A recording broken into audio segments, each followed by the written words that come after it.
Ito yung naging pahayag mga kababayan ni General Nicolas Torre sa pambubuli ni Baste Duterte pagtawag sa kanyang unggoy. Nasabi ni General Torre, papalagan ko niya. Iyan po. Hindi natin. Indication yan, tatawagin kang unggoy. Diba? Hindi natin papayagan yan. Tawagin tayong unggoy, hindi po pwede yan. Order to implement the treaty obligations of the Philippines under the International Convention on the Elimination of All Forms of Racial Discrimination.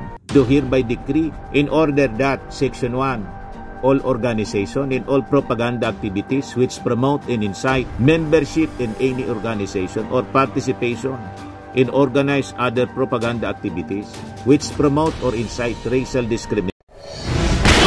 Nagpapagang mga balita at pagtalakay sa mga isyu ng lipunan. Bulsa! Opinyon, banat at paglalantad sa katotohanan. Bulsa! What you see is what you get. You decide. Ito po mga kababayan, si Dante Maravillas. Dito muna tayo sa podcast Life with Dante M po. Ito yung naging pahayag mga kababayan ni General Nicolas Torre sa pambubuli ni Baste Duterte pagtawag sa kanyang unggoy. Nasabi ni General Torre, papalagan ko niya. Iyan po. Hindi natin. Indication yan, tatawagin kang unggoy. Diba? Hindi lang naman ako dahil ba maitim ako? Diba? Pare-pare tayong Pilipino. Marami pang kasing itim ko na Pilipino. So lahat kami unggoy. Yun ang medyo pinapalagan ko talaga. Dahil nawawala ang humanity ng ating mga kababayan. Hindi po pwede yan. Hindi porke ikaw ay nasa poder, pwede mong gawin ang gusto mong gawin na pambubuli sa mga mas maliliit sa iyo. Hindi po pwede yan. Okay? So, again, we stood up to the bully ran away. Yun lang yun. And this is not the first time that the bully ran away. Lahat naman ng bullies, ganyan naman eh. May mga bullies yan na pag tinanong na nga, pinaupo mo na at tinanong mo na ng diretso, ito ba ginawa mo? I-deny na. Matapang lang habang sinasabi at nagbibigay ng order. Okay? So, again, isarado ko na yung chapter na yan. Hindi natin papayagan yung mga bully na maghari-harian sa needs natin. Kasi hindi lang naman akong binubuli niya ang mga kasamahan ko, binubuli niya rin ang mga kapareho ko ng mga may iitim. Hindi po pwede yun. So, again, sarado na natin yan, kalimutan na natin at wala namang totoo sa kanya mga sinasabi. Puro na lang, hanggang dyan na lang siguro siya. Again, iwanan natin siya. Pabayaan na lang natin siya sa sarili niyang mundo. Yon sa press con mga kababayan, sa pagtatanong ng mainstream media. Pero sinabi din niya yon sa kanyang mga kapulisan mismo. Ito po, pakinggan natin si General Torre. Hindi tayo magpapabuli. Bilang inyong Chief the Philippine National Police, hindi ko papayagan na tayo ay binubuli ng ganyan-ganyan lamang, sino man sila at anuman ang status nila. Especially the name calling. Hindi natin papayagan yan. Tawagin tayong unggoy, hindi po pwede yan. Tayo ay Pilipino, tayo ay tao. Dugo, luha at pawis ang puhunan ng ating mga ninuno para itayo ang pagiging Pilipino natin. Para depensahan ang pagiging Pilipino natin. Para tayo ay respetuhin ng ibang mga tao at ibang mga bansa. Hindi tayo magpapabuli. Siguro pag-aralan ni General Torre mag-file ng kaso for racist remarks. May batas po tayo na research natin mga kababayan. May presidential decree laban sa mga racist. Alam po kasi ninyo, itong si Baste, mestizo kasi siya.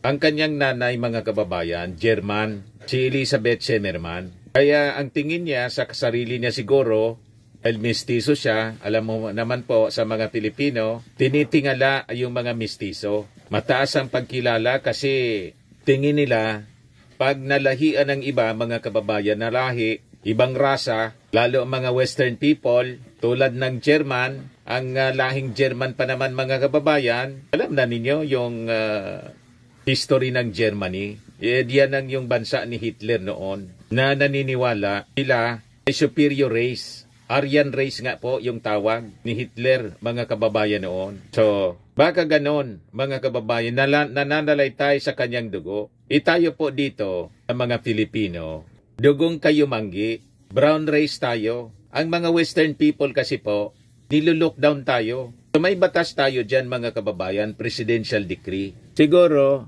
ipa-review po ninyo, General Torre, yung mga utterances po, racist utterances, kung pwede yung i-consider itong mga pananalita ni Basti Duterte na tinatawag kayong unggoy. Yan o, Presidential Decree number 966 declaring violations of the International Convention of the Elimination of All Forms of Racial Discrimination to be criminal offenses in providing penalties therefore. Sabi diyan, whereas the International Convention on the Elimination of All Forms of Racial Discrimination, which was adopted by the General Assembly of the UN on December 21, 1965, entered into force on January 4, 1969. Whereas the Senate of the Philippines concurred in the ratification of the Convention on May 18, 1967.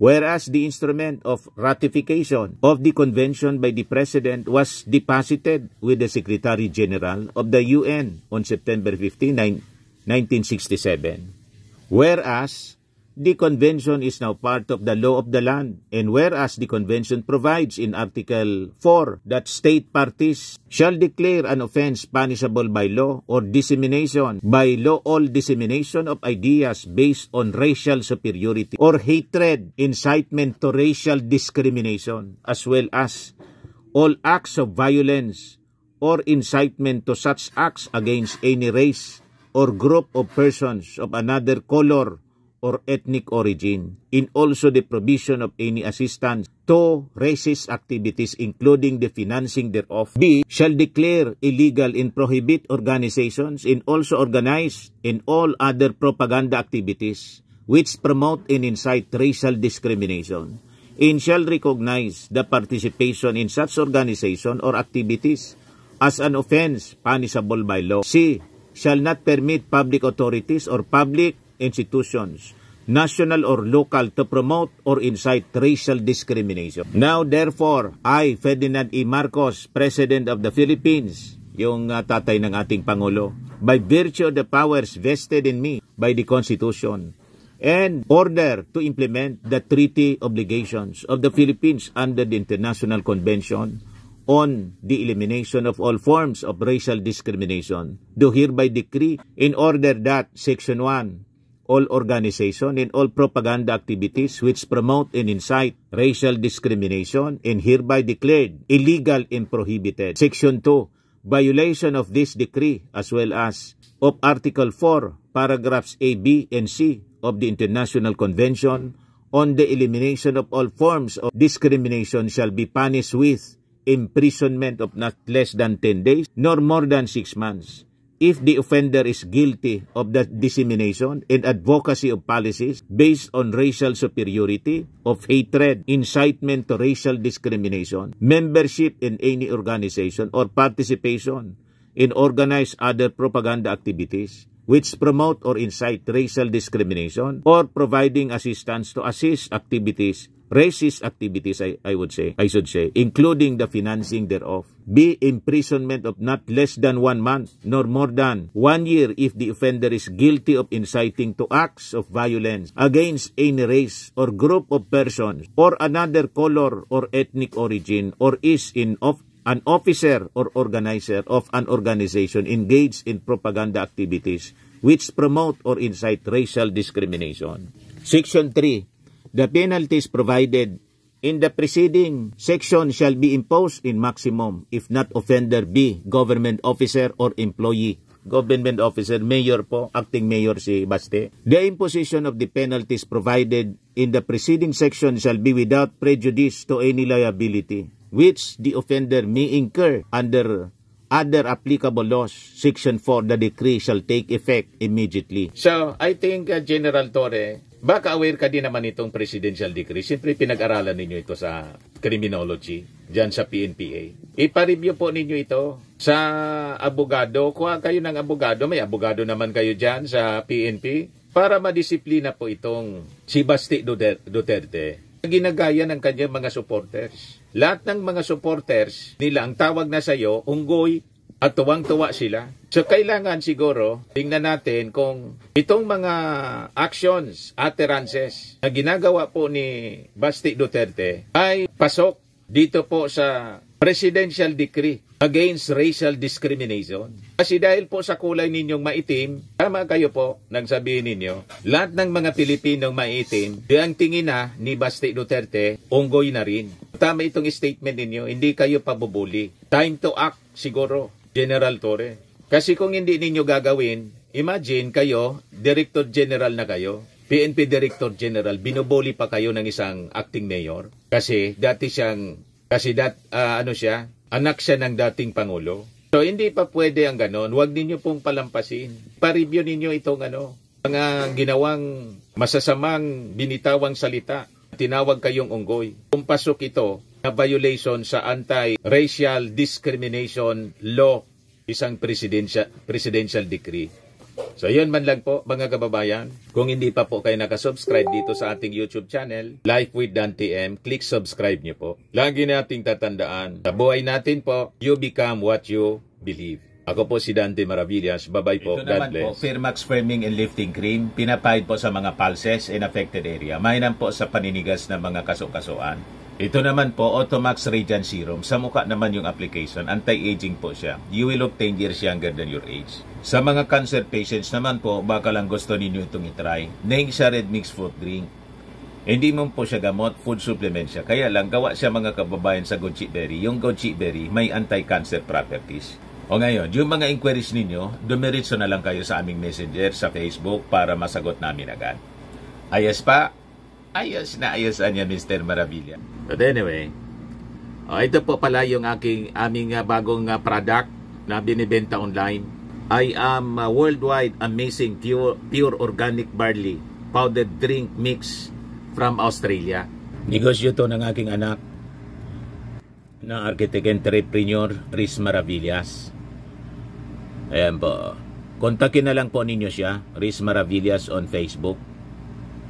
Ang mga health benefits niya, boost immunity, improves digestion, enhance energy levels, packed with antioxidants, prevent cancer. Sa mga naghanap po ng malinis and spacious fitness gym, pumunta lang po kayo sa aming Colossal Fitness Gym. May Grab car rental din po kami. Ito naman po yung bago naming product na binibenta online. Eye Glow Serum, whitening po siya. Tingnan ninyo yung epekto sa aking anak na architect before and now. Yung mga inquiries po ninyo, dumiretso na lang kayo sa kanyang Facebook account, Riz Maravillas.